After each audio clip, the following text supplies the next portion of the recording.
It is all you. All right. So I'm Christoph, and for the purpose of full disclosure, I'm first going to say that this idea I'm presenting wasn't actually originally by me. It's a friend of mine back in Minneapolis who came up with it. And since he doesn't have a forum like this, I offered to sort of pitch it on his behalf because he was interested in what people would think. So just want to make sure that's out there. So it's funny that Trevor in the beginning of this whole meeting mentioned parking, because that's exactly what this idea is about. So him and I were sitting around drinking, and It's where the best ideas come from. I'm telling you. and specifically he was touring San Francisco. I noticed the horrible parking conditions, and obviously San Francisco isn't the only place for it. So he came up with this idea: what if you, when you leave a parking spot, could offer that parking up spot for sale for somebody who's coming right up after you. So you'd have a mobile app with you where you can easily just mark your GPS location, which is the location of the spot, and say, hey, I will offer this parking spot for $3, $2, whatever. You know, it's a busy night in North Beach or whatever. You know, the valets might be full, which I've seen in the past. You know, they're all $15, $20 anyway. I'm leaving my parking spot. There's people, you know, driving up and down every single block, and it's really just a crapshoot because you really just have to be right there the minute somebody's leaving. Otherwise, you're not going to get a spot. So essentially, there's sort of two use cases for this application. One would be I'm already in the neighborhood. I'm looking for a parking spot right now. I sort of broadcast, hey, I'm looking for a parking spot. Or maybe see a list of people who are saying, hey, I'm leaving right now. This is how much I'll offer up, or, you know, bid me how much your offer up for the information of where I'm leaving from. So only once you've accepted the sort of that transaction, the exact location of that spot will be broadcast to you, and maybe with a turn-by-turn navigation through your GPS or, you know, maps or whatever. The second use case, and we're sort of debating which one is the more better likely use case for this application, is actually pitch this not to somebody leaving a parking spot, you know, the everyday consumer, but actually pitch it to valets and parking structures, essentially anybody in the business of parking. So you're going to a restaurant, and you know you're going to be there in the next half an hour or so, and you say, hey, I'm going here. I need a parking spot within the next 30 minutes in this location. You know, who can provide me with a parking spot? And you can reserve a parking spot ahead of time before you even get there. So let's say you're going to an event or a fair or a really busy spot or something like that where parking is going to be really, really tight. You can take your time because you already paid for a parking spot and it's already sitting there waiting for you. So you don't have to leave earlier or leave at a particular point in time or anything like that. You just sort of pay for it ahead of time and you just roll up and park. Unless you're, like if it's street parking, you have to stay there to hold it for the guy coming in. So that's sort of, you know, those are the pros and negatives. Yes, there's definitely that somebody has to sit there and wait until you arrive, and then, you know, you sort of pull out and the other person pulls in. So there's definitely a negative to this, yes. I could see for the first scenario a different pricing model, that it's not selling my membership, but you're sharing spots. So you're like an insider parking club. So if all 10 of us here were in the insider club, be like, I'm around here, who's in, where can I get your spot? So you're paying a membership to have people who are on board. That could be one model. We haven't thought about that particular scenario. We're more thinking you're paying for the information of who's leaving and where they're leaving from. That's really what you're paying for. You pay $3 for a spot, but wouldn't pay anything for, like, maybe a spot.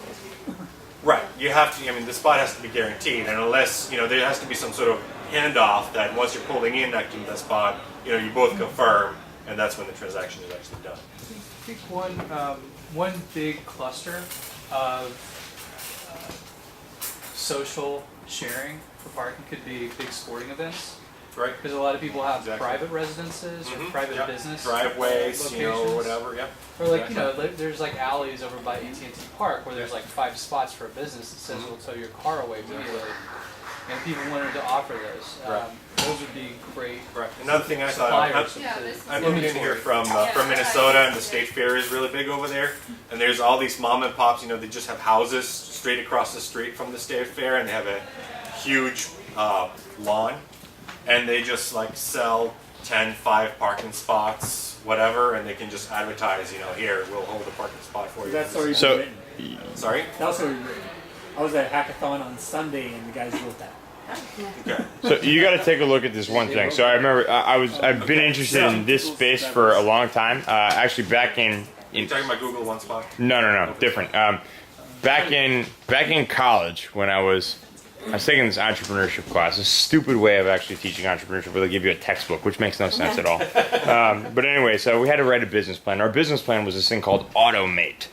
And the whole concept behind it was to use the Easy Pass system in the Northeast to actually make parking easier. So we researched this a bit. Now this is different than what you're talking about.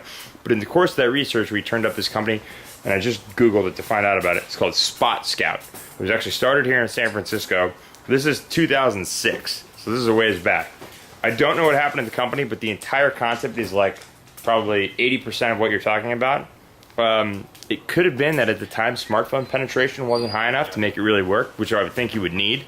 It could be that you didn't have the sort of infotainment systems in the car the way that you have them now with like things like the Microsoft product in a lot of the Ford cars and a lot of the other cars. I mean, GPS is a lot more prevalent in new cars now than it certainly was in 2006. But definitely check out this company. It's called Spot Scout because they were doing much of this. I don't know if they're still around. In fact, I think they are not. So the funny thing, actually, you know, we both thought it was a great idea. Right next day, go online, research this thing, come up with Google Open Spot. So it's essentially the same concept. And there, we did some more research. There's several apps already out there. However, every single one of them seemed to have failed, including the Google Open Spot, which is just part of labs right now, because they all rely on you just volunteering your information. And essentially that information decays over the next 5, 10, 20 minutes. And you know, you pull up and there may or may not be a spot there. So there's none of that financial incentive to actually make this happen. Go ahead. One thing you really want to check out is the SFMTA runs parking here, and they're doing open data for parking spots. They're actually putting in 10,000 chips in parking spots for people to build apps off of. Right. The chip in the spot itself? In the spot, yeah, so it'll read if there's a car there or not. Because we have the money for that. Yeah. They give us tickets based on that. Yeah. Yeah, so that's going to be an interesting thing. Bastards. Check out. Number one revenue model. I think the biggest issue you're going to have is resistance by the city to allow people to sell spots when the city use it as a revenue generator. I mean, you'd still have to pay the meter fee. I mean, it's not like you don't have to do that. You just getting to know the information. Sure, but it's straddling a weird thing between private property and public property, and you know, Sure. if paying the meter actually makes it your property to sell to somebody else. So this is the Hopefully same by thing the that time Spot Scout was becomes a looking at problem, too. There'll be plenty of money for lawyers. But I think, yeah, exactly. But I think starting with this event-focused thing can help you get around that. Like my parents sporting live events across is from cool. a high school, and anytime that there's a graduation there, I mean, our driveway Right. basically fills Exactly. up. And if we can make a profit on that, it is actually legally our property Right. to sell. So. Yeah, I think the event thing is great for outside lands and hardly strictly bluegrass. We have 3 spots and we sell them for $100 a piece per day. Is that right? Just on Craigslist $100 a piece. per day. Holy smokes. There's your data at the end of this would be like, what are the most valuable spots per event? You'd have some pretty interesting data. And the nice thing is this is a really global problem. It's not like this would only work in San Francisco or something. I mean, London, Paris, Tokyo, whatever. And you're benefited by the fact that all the migration is to the cities worldwide. Yeah. So it's only going to be a problem that gets worse. So I think the initial problem we see is supply. You know, if the supply isn't there, nobody's going to use it because they'll go on, nothing there, go on, nothing there, and after a while they just stop using it. So getting the supply there is the first issue with private parties who have an interest in parking, or valets or parking structures or whoever is in the business of parking. I think that'd be place to start. So, So this is like the Airbnb for parking spaces. something like that, yes. The football, It's still all football about season. secondary markets. It's still football season, and Michigan's homecoming's up. They pack 100,000 people into that stadium. Those people all have to park. I guarantee you, there's probably 5,000 They, private spaces at a minimum. yeah, they park on the golf course. Yeah, pick an In event Arbor. and do proof of concept. Yeah. Is that, is it, That is actually time, unfortunately. But if you like this idea, and it seems like we do, it will be online. You can follow up.